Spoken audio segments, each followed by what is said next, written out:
So I'm selling a home in 2022. Will I make a profit? Let's find out. Today I'm going to walk you through the financial details of buying and selling one of my properties, as well as walk you through how to compare different offers and what to look for. And finally, I'll explain my thought process as to why I'm selling now and not waiting. And if you get some value out of this video, please like, subscribe, and comment below. Alright, let's get into it. Okay, so our story begins back in November of 2019, and we were in the market to purchase a property. And we found a small condo, 2-bedroom condo, 1.5 bath, 928 square feet, and they were asking $345,000 for it. Well, they did get an offer for that amount, but they had an inspection contingency. Basically what that means is that if the inspection comes back with something they don't like, then they can withdraw the offer. And that's exactly what happened. There was a number of items that the inspection found, and they ended up withdrawing their offer. So the sellers put the property back on the market, but this time lowered the price $339,000. And that's where we saw an opportunity here. Obviously, as a seller, you'd be frustrated if your deal falls through when you're really looking to sell. So what we did is we made an all-cash offer with no contingencies whatsoever after talking to a contractor that I know that said that inspector report, we could take care of that fairly easily. But the key here is we offered $327,000, which is $12,000 less than their revised asking price. And the thought process there was that they would be very willing to sell to us because it's an almost guaranteed sell. So they accepted our offer, and then we began to work on the repairs and improvements for the home in order to rent it out. And you can see here, there's a list of items that we had to either buy or pay to get done. And the total price was about $8,600 and some change. So going back to my spreadsheet here, revised price of $339,000 asking price. Our purchase price was only $327,000 with the $8,600 in repairs. Ended up our total price purchasing the house was about $335,000, which is slightly under what their original revised asking price was. So now scrolling down, looking at our monthly income from revenue. We began our rental income for $1,900, and we since then raised it to $2,000, but let's just keep the math simple here. Property management is 10%, so in this case it's $190. Property tax is $3,900 that first year, so divided by 12, $326.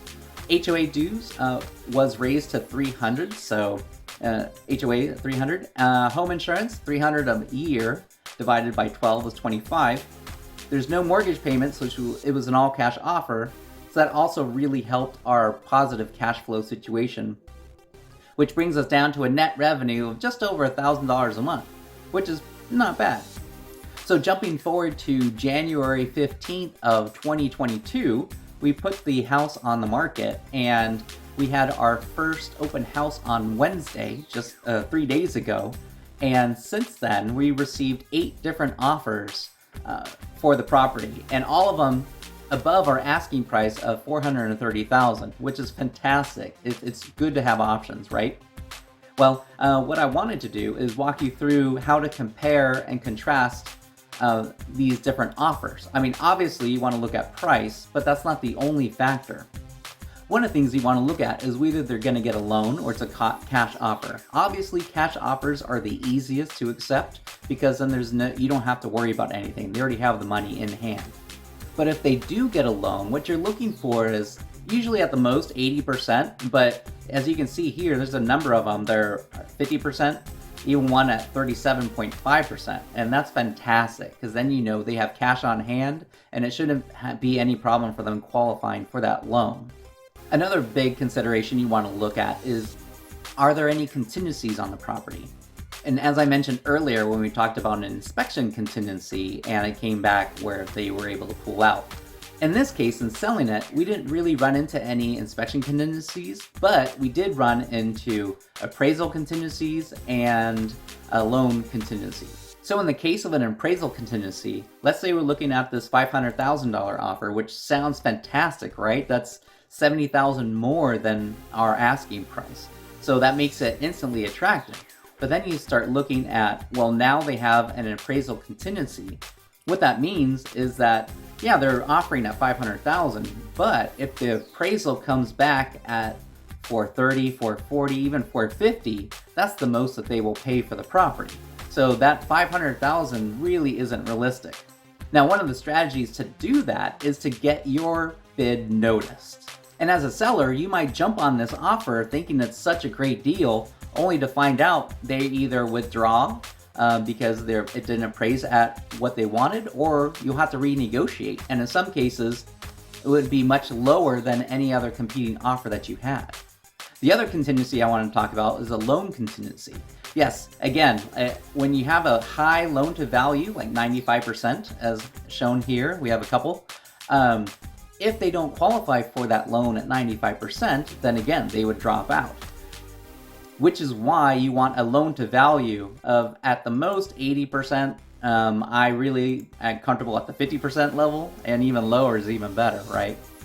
Other documentation to look at is whether or not they were already pre-approved for the loan. And you can see here we've got a couple, and in both cases they're much higher than what they plan to borrow on this property. Another factor is the debt to income ratio. And that's basically what they're spending each month divided by their total income for the month. So the lower percentage, the better. They're all looking fairly decent, but this 36.6 is looking really good. So I highlighted two offers here, one at $470 and one at $480. And I'll kind of walk you through why I chose these two as probably the best offers that we've received so far. If you look at the amount of loan that they're borrowing, one's at 50%, one's at 37.5%, so they're very comparable there. Neither one has a appraisal contingency, which is also really good. One is already pre-approved, which is fantastic. And then finally, both offers are well above our asking price of $430,000. So going back to my other summary tab here, if you look at capital gains, right? Anytime you sell a property above your purchase price, that difference is taxable if it's an investment property. Now, there are some exceptions, and you have to talk to your tax person to find out how you can kind of avoid that or minimize that tax. But in general, what we're looking at is a selling price, if we take that $480,000 offer, minus the purchase price. And we can also deduct any repairs that we did and any maintenance costs for that property during the time that we owned it. So considering that, the difference would end up being $143,000 and some change. That's what you would be taxed on. We fall into the 15% capital gains tax bracket. So our estimated tax that we would owe would be about $21,000 for a net profit of $122,000 and some change on the property for just 2 years. Not bad for a passive income stream, right? So now we scroll down, we can look at our net total profit. If we combine our rental income that we received for the 25 months that we were renting it out, and adding on to that the equity gain on the property, our total return is $170,000 in just a little over 2 years. That's a 51% return on investment. Now that is a fantastic deal for us. Now our actual ROA is going to be slightly different because I simplified some of the math in order to make this an easy calculation. But our final ROI is going to be probably within 5%. But still, just looking at it, I mean, the home appreciation of 47% in just over 2 years, that's astonishing. You know, this is a ridiculously hot housing market right now. So why would we pull the trigger now instead of just continuing to generate passive income and let the property appreciate? 3 reasons: inflation, interest rates, and the affordability index. So inflation has been making the news almost daily. They talk about how high it is right now. And if you think about it, your purchasing power now is less than it was a year ago because of inflation. So the most powerful way to combat inflation is by raising interest rates, which the Fed has indicated that it plans to do this year probably 3 times, at least 3 times this year, beginning in March. So when interest rates go up, your buying power decreases even further because a bigger portion of your payment is going toward that interest and less toward the principal. This will make it even harder to qualify for that home that you want. And then finally, the affordability index. The affordability index takes your average annual income and divided that by the average home price in that area. And even adjusted for inflation, our affordability is one of the lowest it's ever been. All this combined hints that the market is going to slow down. With all that said, all real estate is local, so these factors will impact different markets very differently. So what market are you looking into? Let me know in the comments below and I could do an analysis on it. Alright, that's it for this episode. Do all the YouTube things, and I'll see you next time. So our story begins in 2019.